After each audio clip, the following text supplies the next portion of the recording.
नमस्कार। भूगोल और सिविल सेवा की तैयारी पर केंद्रित इस विशेष मास्टर क्लास में स्वागत है। आज के इस गहन विश्लेषण में आगामी परीक्षाओं के नजरिए से वर्ल्ड डेजर्ट्स यानी वैश्विक मरुस्थलों की फिजिकल एंड रीजनल ज्योग्राफी को पूरी तरह से डिकोड किया जाएगा। आज का ये पूरा सत्र विशुद्ध रूप से सिलेबस पर आधारित होगा, जहां मरुस्थलीय भूगोल की हर एक बारीकी को बहुत ही आसान और दिलचस्प तरीके से समझाया जाएगा। चलिए बिना देरी किए शुरू करते हैं। एक नज़र आज के एजेंडा पर डाल लेते हैं।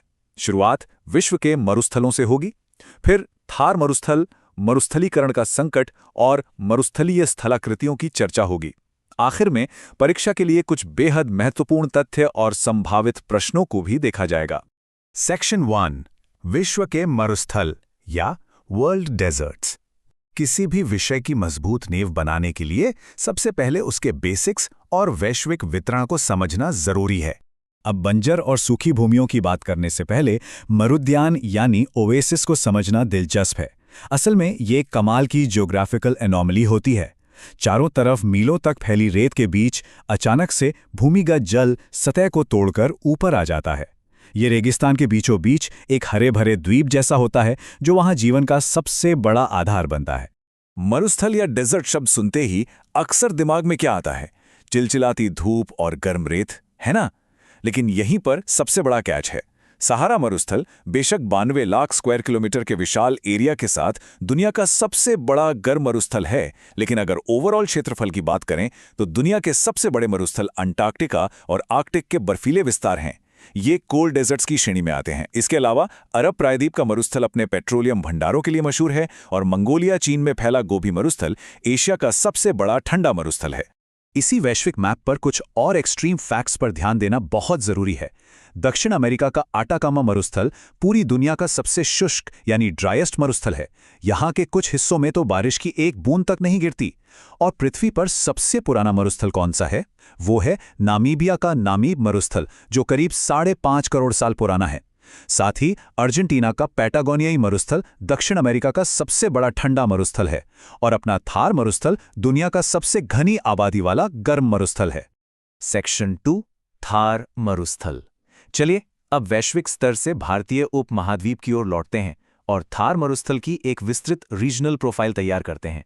सिविल सेवा परीक्षा के लिए यह हिस्सा बहुत ही क्रूशल है। सबसे पहले इन भौगोलिक सीमाओं को मानसिक रूप से मैप कर लेना चाहिए। थार का विस्तार भारत और पाकिस्तान दोनों में है और ये लगभग 2 लाख स्क्वायर किलोमीटर में फैला है। इसकी चरम जलवायु देखिए। गर्मियों में तापमान 50 डिग्री सेल्सियस तक झुलसा देता है और सर्दियों में 0 तक गिर जाता है, जबकि बारिश 250 मिलीमीटर से भी कम होती है। ड्रेनेज सिस्टम की बात करें तो अरावली से निकलने वाली लूनी नदी यहाँ का एक अनोखा इनलैंड ड्रेनेज सिस्टम है, जो समुद्र तक पहुँचने से पहले ही गुजरात के रण में लुप्त हो जाती है। और हाँ, बंजर दिखने के बावजूद ये इलाका खनिजों से भरा पड़ा है, खासकर लिग्नाइट, जिप्सम और पेट्रोलियम। यहाँ सबसे ज्यादा फोकस इस एक नंबर पर होना चाहिए, लगभग 83 व्यक्ति प्रति वर्ग किलोमीटर। ये एक ऐसा आंकड़ा है जो थार को पूरी दुनिया का सबसे घनी आबादी वाला मरुस्थल बनाता है। प्रारंभिक परीक्षाओं यानी प्रीलिम्स के लिए ये एक बेहद संभावित और बार बार पूछा जाने वाला फैक्ट है। इसे बिल्कुल रट लेना है। इस कठोर वातावरण में पारिस्थितिक संतुलन कैसे बना रहता है? खेजड़ी का पेड़, जो राजस्थान का राज्य वृक्ष है, यहाँ जीवन का एक बहुत बड़ा सहारा है। साथ ही ग्रेट इंडियन बस्टर्ड यानी सोन चिरैया यहाँ की एक अत्यंत लुप्त प्राय प्रजाति है, जिस पर अक्सर सवाल बनते हैं। अर्थव्यवस्था की बात करें तो जैसलमेर और वहाँ के सम सैंड ड्यून्स टूरिज्म का हब हैं, लेकिन इस पूरे क्षेत्र के लिए जो असली गेम चेंजर साबित हुई है वो है पंजाब के हरी के बैराज से निकाली गई इंदिरा गांधी नहर। इस नहर ने इस सूखे इलाके को कृत्रिम रूप से बदल कर रख दिया है और ये यहाँ की खेती के लिए असली लाइफलाइन है। सेक्शन 3, मरुस्थलीकरण या डेजर्टिफिकेशन। पर्यावरण पारिस्थितिकी की ओर कदम बढ़ाते हुए भूमि क्षरण के इस बहुत ही गंभीर और तेजी से बढ़ते खतरे को समझना बहुत जरूरी है। मुख्य परीक्षा यानी मेंस के लिए ये कॉन्सेप्ट एकदम बेस है। ध्यान देने वाली बात यह है कि मरुस्थलीकरण का मतलब सिर्फ हवा में रेत का उड़ना नहीं है। दरअसल ये कृषि योग्य और उपजाऊ जमीन का धीरे धीरे एक मृत और बंजर रेगिस्तान में तब्दील हो जाना है। ये आज के दौर की सबसे भयंकर पर्यावरणीय समस्याओं में से एक है। इसके पीछे के कारण क्या हैं? ज्यादातर ये इंसानों की ही देन है। पेड़ों की अंधाधुंध कटाई ओवरग्रेजिंग, सिंचाई के गलत तरीके और क्लाइमेट चेंज। इसका सीधा असर अफ्रीका के सहल क्षेत्र में और खुद हमारे थार के बढ़ते विस्तार में साफ देखा जा सकता है। इसे रोकने के लिए दुनिया भर में कोशिशें हो रही हैं, जैसे बड़े पैमाने पर वृक्षारोपण, ग्रीन वॉल जैसी महत्वाकांक्षी परियोजनाएं और UNCCD फ्रेमवर्क के तहत किए जा रहे वैश्विक प्रयास। सेक्शन 4 मरुस्थलीय स्थलाकृतियां या डेजर्ट लैंडफॉर्म्स। चलिए अब गियर शिफ्ट करते हैं और विशुद्ध फिजिकल ज्योग्राफी की तरफ बढ़ते हैं, जहां हवा और पानी के क्षरण से बनने वाली आकृतियों को समझा जाएगा। इस टेबल को बहुत ही ध्यान से समझना होगा, क्योंकि मैच द फॉलोइंग वाले सवालों में ये अक्सर टकरा जाती है। हवा चट्टानों को कैसे काटती है? देखिए, ज़्यूगेन का आकार मशरूम जैसा हो जाता है। इंसेलबर्ग किसी मैदान में एक अकेले खड़े गुम्मद या द्वीप पर्वत जैसा दिखता है, जिसका सबसे मशहूर उदाहरण ऑस्ट्रेलिया का उलूरू है। यारदंग हवा की दिशा में बने लंबे कटक होते हैं। वहीं वेंटीफैक्ट्स हवा से घिसकर चमकीले हो चुके पत्थर हैं।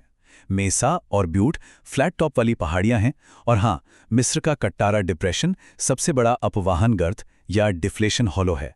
ये सब की सब आकृतियां क्षरण यानी इरोजन का नतीजा है।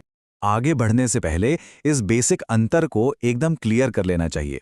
एक तरफ हैं क्षरण स्थलाकृतियां जो चट्टानों के कटने और घिसने से बनती हैं, और दूसरी तरफ हैं निक्षेपण स्थलाकृतियां जो हवा में उड़ने वाली रेत और धूल के किसी जगह जाकर जमने या डिपॉजिट होने से बनती हैं।